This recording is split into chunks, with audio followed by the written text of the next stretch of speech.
कान खोल कर सुन ठीक लो। है, शोएब जिसको सिद्दीकी भी साहब, अगर औरंगजेब क्या से प्रतिक्रिया प्यार है, रहेगी आपकी इस बाबर पे? से प्यार है, ठीक है, बाबर अवधेश के जी, चला जाए, बाबर के पास चलिए चला जाए, अवधेश कोई जी, दिक्कत नहीं है। अवधेश जी, ठीक है, शोएब सिद्दीकी साहब। भैया फूफा जी, ऐसा है कि ये मौजू बहुत अहम है जो मुख्यमंत्री जी ने बयान दिया आज, लेकिन डिबेट आपकी दूसरों पे चली जा रही है, दूसरों पे चली जा रही है। और एक गुजारिश हमेशा मेरी डिबेट पे रही है कि जब एंकर ही पार्टी बन जाता है तो अपनी बात कहने में सच बात सामने आ नहीं पाती है। अभी भाजपा प्रवक्ता कह रहे थे कि हिंदू खतरे में है। आप मैं चैलेंज से कह रहा हूं, बताइए हिंदू कहाँ खतरे में? इस तरह की बात कह के जो समुदाय में टकराव करने की बात देखिए, देखिए खतरे में नहीं दिखाई दे रहा। देखिए मैं देखिए मैंने आप देखिए सर, मैंने आप देखिए मैं आपकी बात के बीच में नहीं बोल रहा था और न मैं आपसे कोई लड़ने आया हूँ। मैं नेशनल टीवी पे बैठ के एक पैगाम ऐसा देता हूँ जहाँ माहौल खराब हो वहाँ माहौल सही हो, यहाँ बिगाड़ने के लिए नहीं आया हूँ। मेरा सिर्फ ये कहना है कि हिंदू कब खतरे में था आप बताइए।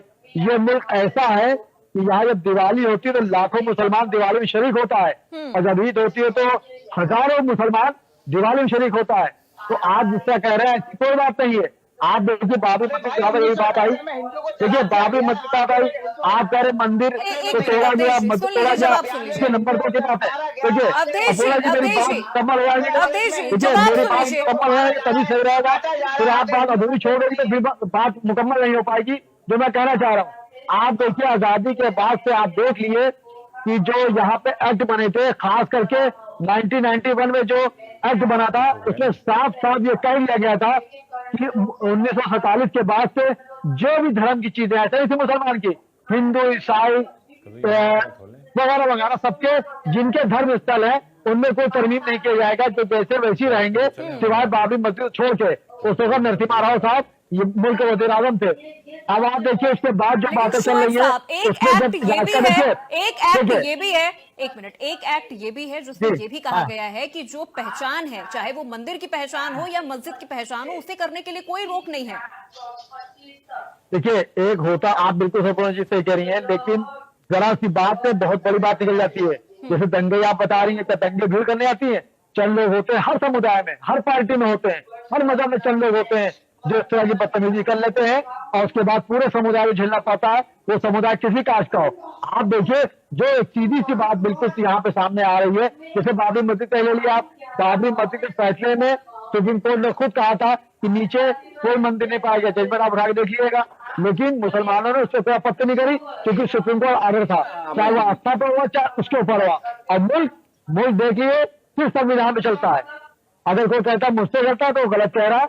मुल्क जो है संविधान चलता है और 1947 के बाद से आप देखिए अपोला जी कि 1857 में जब आजादी की जंग छेड़ी गई थी तो मेरे हिंदू भाई के साथ मुसलमान भाई शोएब साहब, ये कौन से संविधान की किताब में लिखा है कि 1978 में 184 हिंदुओं को जला दिया गया, सामूहिक रूप से जला दिया गया? ये संविधान के किस पन्ने में लिखा है? देखिए बिल्कुल गलत हुआ, मैं यहाँ पे चैन करा, बिल्कुल गलत हुआ। जहाँ पे हिंदू मारा जा रहा हो या मुसलमान मारा जा रहा हो या कोई मारा जा रहा, बिल्कुल गलत हुआ। इसमें हमारे प्रधानमंत्री और मुख्यमंत्री पर नजर रखे हमेशा। ये चंद लोग होते हैं जो रोटियां सेकने के मंदिर पर आगे बात करते हैं। आप बताइए किस किताब में लिखा है, कौन सी कुरान गीता में लिखा है कि किसी मजहब को नुकसान बचाओ, किसी को नुकसान बचाओ? देखिए ये 1978 में एक मिनट देखा कांग्रेस में बोल रहे हैं, देखा कांग्रेस बोल रहे हैं, मैं किसी पार्टी ना मिल रहा, ऐसा नहीं। देखिए देख लेंगे आपकी पार्टी भी मैकदे में शाम होने दीजिए। आप जो मौजूदा हुकूमत थी आप हटेंगे, अगर यहाँ पे अखिलेश यादव आएंगे तो आप इल्जाम लगाएंगे, दिल्ली में कांग्रेस आएगी कहीं बीजेपी इल्जाम लगाएगी। इससे क्या होगा? आम मुसलमान, आम हिंदू, आम ईसाई परेशान होगा। देखिए सर, मियाँ बीबी के झगड़े में मासूम बच्चे पिसते हैं, इसीलिए सियासत में आम हिंदुस्तानी पिसता है। तो मेरी गुजारिश रहेगी इससे सियासत ना करे, मुल्क जो अमन चैन से चल रहा चलने दे। और मुख्यमंत्री हमारे सस्ते से जाने जाते हैं, मेरी हमेशा अमन चैन खराब कौन कर रहा है शोएब साहब? अमन चैन खराब कौन कर रहा है? 1978 में क्या अमन चैन हमने खराब करा? 1976 में अमन चैन किसने खराब किया? 1948 में अमन चैन किसने खराब किया? 1958, 1962 में अमन चैन किसने खराब किया? देखिए मैंने आपसे बात कही ना कि जिसने भी खराब किया है उसमें जांच और शौकत भी होती, आज भी हो रही है। लेकिन उसके आज आप बावजूद भी आप ये कह रहे हैं, उसके बावजूद भी आप ये बातें कह रहे हैं कि अमन चैन से हमें रहना। अरे हम तो रह रहे हैं साहब अमन चैन से, सब रह रहे हैं, लेकिन सनातनियों का जो हक है वो हक मार के कोई कैसे अमन चैन से रहेगा? मुसलमान निकलते हैं, कोई झगड़ा फसा होता है, बताइए, मैं किसी एक टारगेट को कहेगा, मैं गलत मुसलमानों के जुलूस तो बहुत आराम से निकल जाते हैं, हमारी शोभा यात्रा, हिंदुओं की शोभा यात्रा के लिए फिर क्यों इस तरह से सुरक्षा व्यवस्था कर दी जाती है? चलिए ठीक है, आचार्य लंकेश जी, अमन चैन से रहने नहीं दिया जा रहा है, शोएब साहब कह रहे हैं। बताइए, मैं चाह रहा हूँ अमन चैन तो सब लोग रहे, मैं नहीं कह रहा रहने दिया जाता है। तो मुसलमान तो जितना हिंदुस्तान में महसूस है, अमन चैन से उसी ही तो में रह लोग रहे हैं। महसूस होंगे। बात देखिए, मैं बिल्कुल स्पष्ट बात कर रहा हूं, बिल्कुल आप गौर से सुनिएगा। कश्मीर से जो कश्मीरी पंडित मार करके भगाए गए, वहां से जो लाउड स्पीकरों से चीजों को कहा गया, क्या वो झूठ है? क्या वो हवाबाजी है? क्या वो अमन चैन है? क्या वो शांति का संदेश है? केवल इतना उत्तर दे दीजिए, इसके आगे मैं कुछ नहीं कहूंगा। क्या कह रहे हैं आप? फिर तो कहिए। जो कश्मीर में हुआ, कश्मीर से जो लोग कश्मीरी हिंदुओं को मारा गया, वहां से भगाया गया, तो ये क्या सब कपोल कल्पित बातें, झूठी बातें?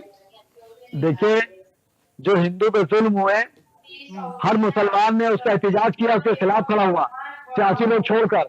और आप बताइए कि जब मुसलमान मारा जाता है, कितने लोग मंदिर आप आगे बोलते हैं? आप बताइए, वहाँ कश्मीर हमारा है। मैंने हमेशा कहा कि हिंदुस्तान का कश्मीर है, उसे कोई अलग नहीं कर सकता।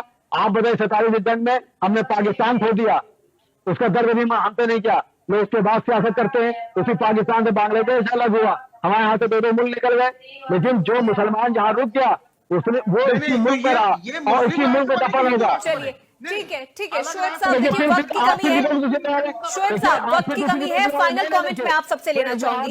एक मिनट शोएब साहब, शोएब सिद्दीकी, फाइनल कमेंट मैं अब आप सबसे लेना चाहूंगी। Please please sir,